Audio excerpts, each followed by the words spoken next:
When we hear the word church, many people think only about the religion, but historically, the church was one of the most powerful institutions in the world, shaping education, politics, and social life for centuries. Over time, however, its role has changed. The church went throughout periods of reforms, lost part of its political power, and had to redefine its place in the modern society. Because of that, an important question appears. Is the influence of the church today coming from the institution itself or from the people inside it?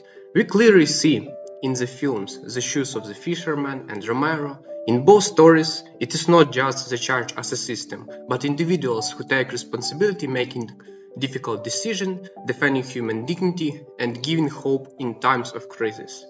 In our project, we will explore this question in two different contexts, Ukraine and Peru, and see how the church continues to shape society today. So the real question is not only what the church was in the past, but who gives it meaning today. In the shoes of a fisherman, the church is presented as far more than a place of worship. It is a moral force deeply involved in society where formal discussion takes place. Pope Kirill believes that the church cannot remain detached from the struggles of the community. He says, "I cannot wash my hands of the world," as a reference to Pontius Pilate. He is rejecting indifference in the face of human suffering. This reflects the church's responsibility to act in times of crisis. The film highlights the church's mission to protect and serve humanity. One powerful line states, "The children of God are ours to protect, and if we have to fight, we fight." Here, fight does not mean violence at all, but rather standing firmly for justice, dignity, and peace. This idea is reinforced when the Pope opens the church's wealth to those most in need, demonstrating that faith must also be expressed through action, giving hope through it. The Catholic Church continues to influence society through education, charity, and moral guidance. I want to talk about Film Romero, a true story about Archiepiscop Oscar Romero of El Salvador and about what it really means to be Christian in the world. At the beginning of the film, Romero is quite a calm priest. He is not a hero, but then he sees poor people suffering, he sees innocent people killed, and he sees that nobody is speaking for them. And so he decided to speak. The change in Romero shows us something very important, then this church must always stand close to people who are weak, poor and forgotten, not close to the powerful, close to those who have nothing. In the film, Romero does simple but very brave things. He visits poor villages, he speaks on the radio so that ordinary people can hear him, he stands between soldiers and civilians to protect them. He shows us that faith is not only something private between you and God. Faith must be visible. Faith must change something in the real world. The film also teaches that staying silent in the world is not natural. When there is injustice around us, silence is already a choice and the wrong one. After the start of a full-scale war in Ukraine, the Church has evolved from a ritual space into a vital humanitarian front, maintaining an impressive 62.5% level of public trust.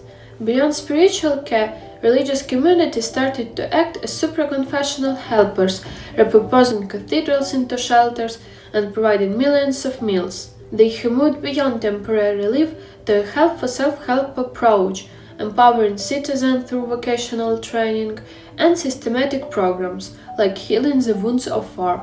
Education is a pillar of this resilience.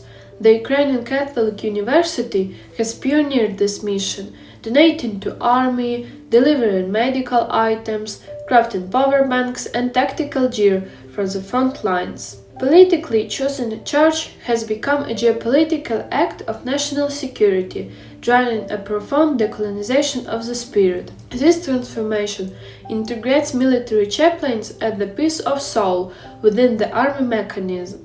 Ultimately, faith is no longer just a prayer, it is the foundational bedrock of Ukrainian identity and survival.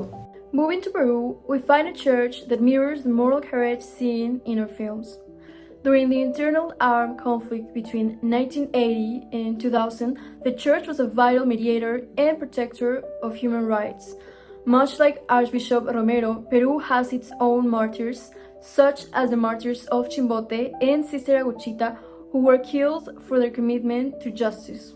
In recent times, like during the COVID-19 pandemic, the church again filled gaps where the state was absent, providing food security and health aid to marginalized areas. This echoes the selfless leadership seen in the shoes of the fisherman, prioritizing dignity over wealth. Today, the church remains Peru's most trusted institution and continues to be a key moral guide and mediator in social conflicts. The church is an active pillar of society, far beyond just a symbol. So, the church's role goes far beyond religion. It is also important in education, social work, politics, and moral guidance. In the shoes of the fisherman and Romero, we see that the church becomes influential when people take action, protecting human dignity, helping others, and standing against injustice. This is also true in real life. In Ukraine, the church supports people through humanitarian aid and education during the war. In Peru, it helps communities, defends human rights, and acts as a moral guide. Therefore, the church remains influential today because it responds to real human needs.